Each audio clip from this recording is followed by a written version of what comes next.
Ready, Nuzzle? Ready, Nettle? Is it Nuzzle or Nettle? Nuzzle? Nozzle and Nuzzle? I Yeah. don't know. Anyway, we've been on a winning streak. Oh, by the way, I'm Joy. I'm Chad. And we're Twosicals Musicals. Anyway, I barely said that. I'm so sorry. it's okay. We've been on a winning streak with lotteries lately. I won Grey House this week. Sure. And then for the same night, Cherish won Once Upon a One More Time, but I had already bought the Grey House tickets, and So we couldn't go. I had to let the Once Upon a One More Time go. We will go see that eventually, hopefully.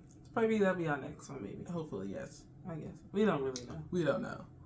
And then... We never buy tickets so far in advance. And then I won the lottery again.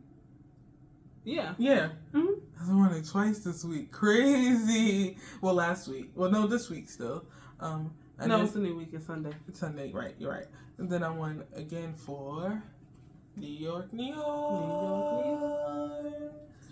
With Queen Anna Uzella from Six. And so I was excited to see her again since we had seen Adriana and Some Like It Hot and Anna's in New York. They're across the street from each other now, which is nice. And we do want to make our way to see Little Shop to see Joy now that she's Audrey.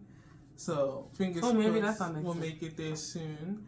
And so I was excited to see New York because it's an oldie, it's in the vein of like the old style musicals. Yes.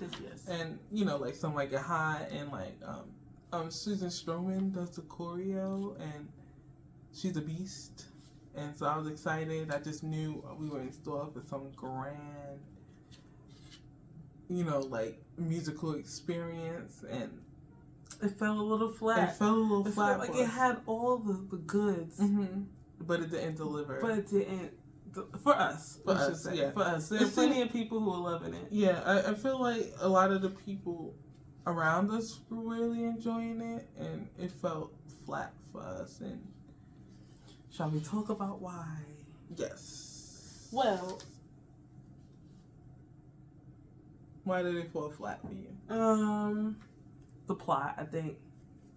The book kind of. I think, and not the best. Yeah, you know what?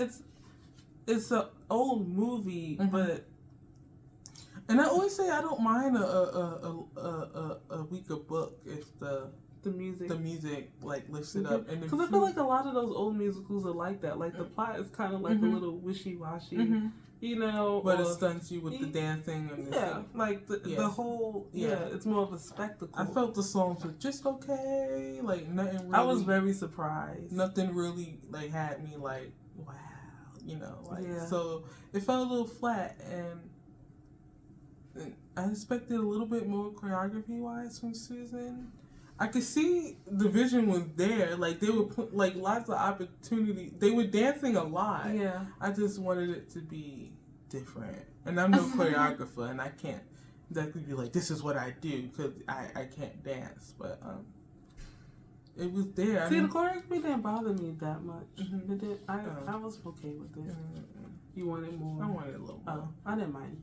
I mean, it was great. Like the whole umbrella, like rain scene. It had a rain curtain. I mean, compared to like that was fun. Another new musical, Shucks.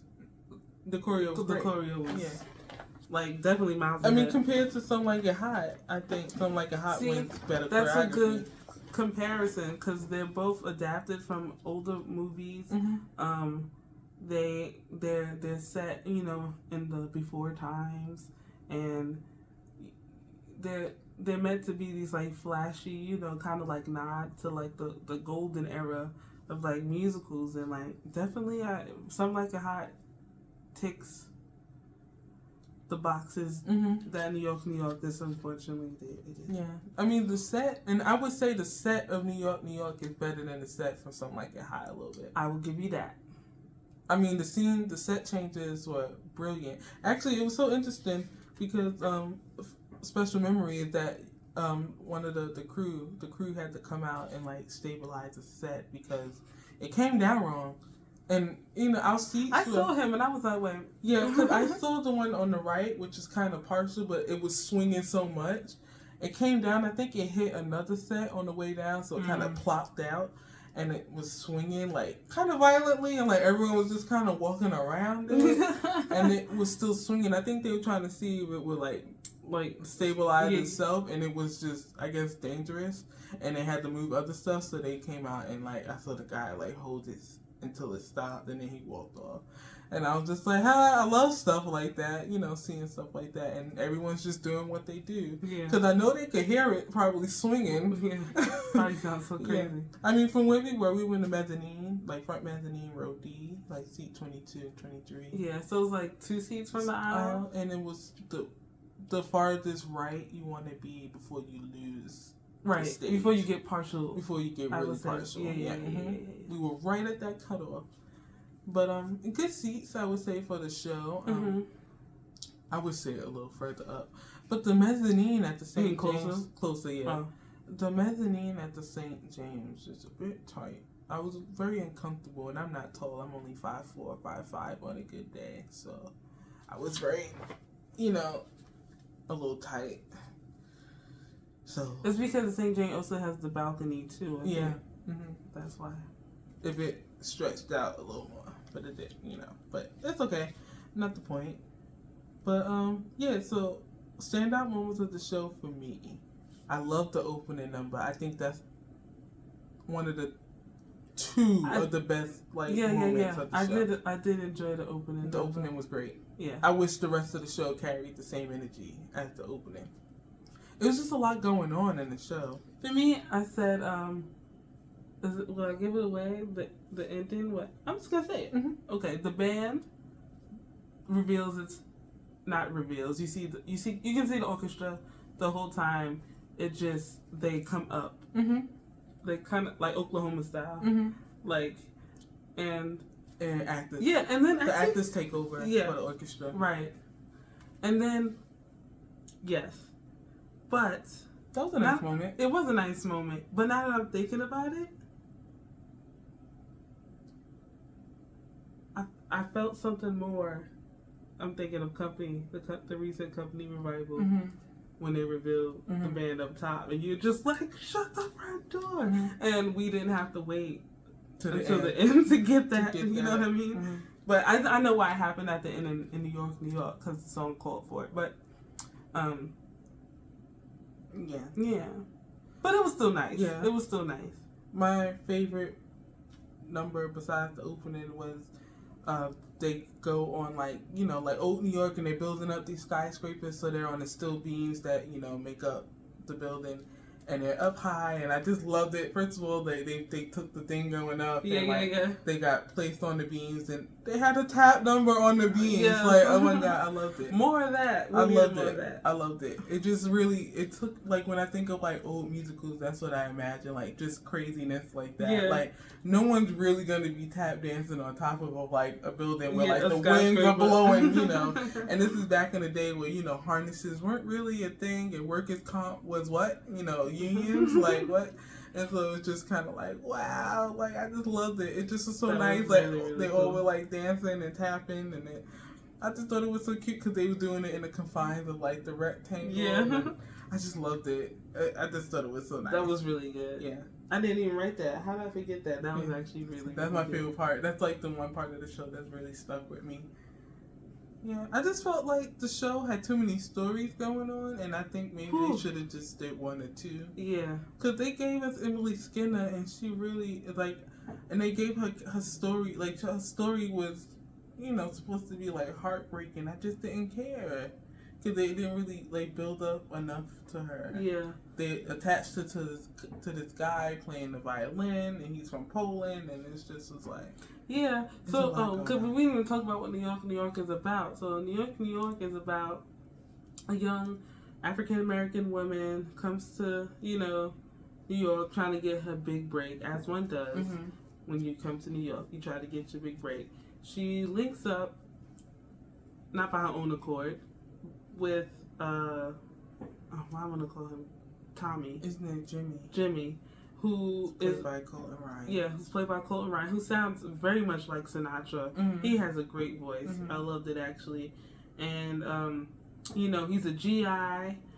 He lost his brother in the war, as men did. And the only reason why he's alive, more or less, is because he didn't see any action. He worked in the office because he got flat feet. Anyway, he is also a musician, and he can't hold a job because he's always drunk.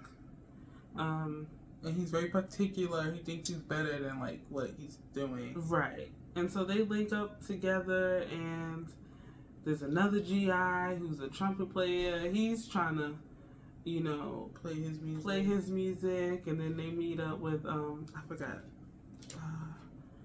He's a Cuban immigrant. Yes. He just wants to play his Cuban music in America and spread the Cuban music around. And Tommy was the friend. yeah, Bobby Gillis. Anyway. What was it? His name? Mateo Diaz. Yeah. He says his name a lot. How I forget that. And he's, you know, like this flamboyant, like drummer. He plays like, you know, the. Yeah, they didn't really like go into it, but clearly he's supposed to be gay. I think, and his mother knows it, and he has a whole his dad is like abusive, like it's just too much going on. It was his mother is played by, but I just say I'm from Queens, Janet the Cow. Yeah, you know, In the Heights. Yeah, and Emily Skinner lives. She's like the landlord. Is she the landlord of this building? Of the building that Jimmy lives in. And she was a famous violin player. Yeah, she played at Carnegie Hall. Yeah.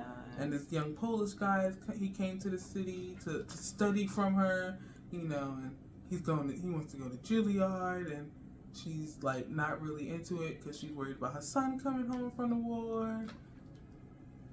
He doesn't, you know, like, and it's just kind of like we have so many people to focus on, and it just, like, I just felt like the way they connected. Yeah, and at the heart of it, it's supposed to be like a love story between, right?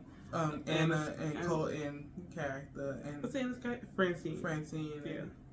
And it just it suffers from Bronx Tale syndrome. With why do I care if these two people love each other? There wasn't enough build up to it. I think because we have to focus on the other people. You know, if it, you know what I mean? Like, yes, the Bronx Tale. Yes, when it was that insta love, which can be done, like, okay, rightly, but Lily, she went.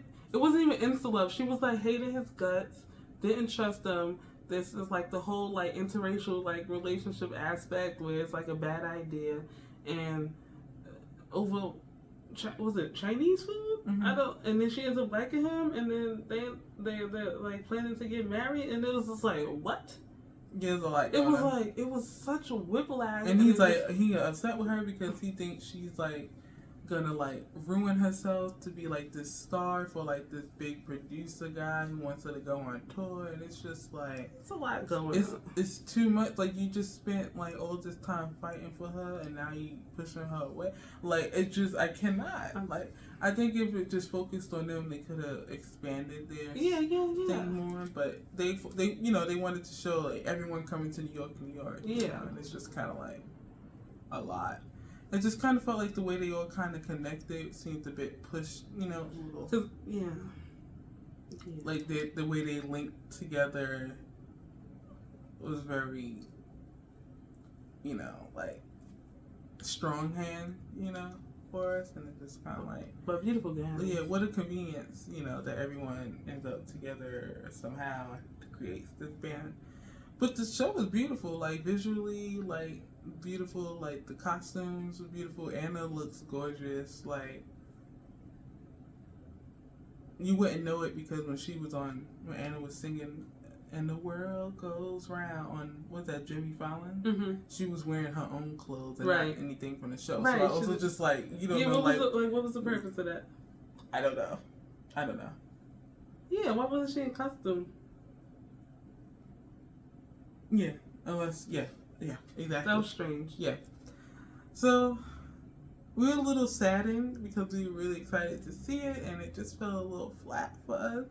If you had to choose between Some Like It Hot and New York, because they're pretty similar in terms of the style of musical that they are, I'm going to say go with Some Like It Hot. It's funnier.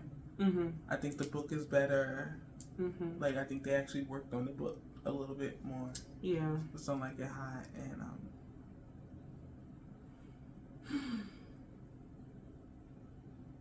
Yeah. I'm a little bit sad. We did stage that because we were hoping to see Anna, come out, and she didn't come out. Actually, they all didn't. None of the main release came out. Yeah, I wonder. Except for the guy who played the violin. He and Tommy G List came out. Mm-hmm. Sorry, let's not call him Tommy G List. Mm-hmm. That's what we know him for. But Clyde Owls, Tommy Caggiano. Yeah, he yeah, they were the only ones who came out. Mm-hmm. And also the guy who plays the violin player, he was not really playing the violin. He had me in the first half, not gonna lie. I think it was during his audition that I realized that he was not, in fact, playing. But I wasn't. The fingers really well. You know what? It had something about the bow in his fingers. It was not linking up to me. Mm-hmm. I like to be like, I play the viola, so I kind of can tell these things. Mm-hmm. I played the viola in like 4th and 5th grade. So not really, right? But I was like, I don't know. I was like, I don't think he's really playing. Or at least he's not playing right now. Like, maybe he didn't have the skill for that piece. You know, that was what I was thinking. Maybe he was playing it earlier, but not for that piece because he didn't have, like, the skill for it. But then I was like, that's kind of crazy because why not just give him something he could play? But then I asked him at the end if he was really playing, and he was like, no, I wasn't. He was like, well, did I get you? And I was like, you had me in the first half. And he was like, yeah. But, yeah. So, I don't know. I just thought I'd say that. Yeah, so our takeaways from our 2 lottery shows this week was we preferred Grey House. Mm-hmm. Not that we were mad to see New York at all. No, I'm glad we saw it. I'm very glad we saw it, but I'm always glad to see theater, even if it turns out to not be our cup of tea. We can't like everything. We can't love everything, but we did get the shirts. New York, New York, and we got. They have the scarf, but I just think the scarf is so cute. Yeah, it's like the little picture. We got the window card and a magnet. Oh, I was like, what else we get? Here we go. Bum, bum, bum. Do, do, do, do, do, do. But thanks for watching. Oh, see, and that's even the wrong musical. That's for On the Town. On the Town. Mm-hmm. I'm not even singing the right. Mm-hmm. Hey. New York, New York, if I can make it there. Like, they really build up to that song. Like, that's basically what the show is just kind of waiting for, is that big song. And I think that's what people love. Mm-hmm. And then they kind of, like, forget about what didn't happen or... mm-hmm. But... Anyway. Thanks for watching. I was going to say something. You gonna say It's okay. No, it's alright. I'll just say bye. Bye. Bye.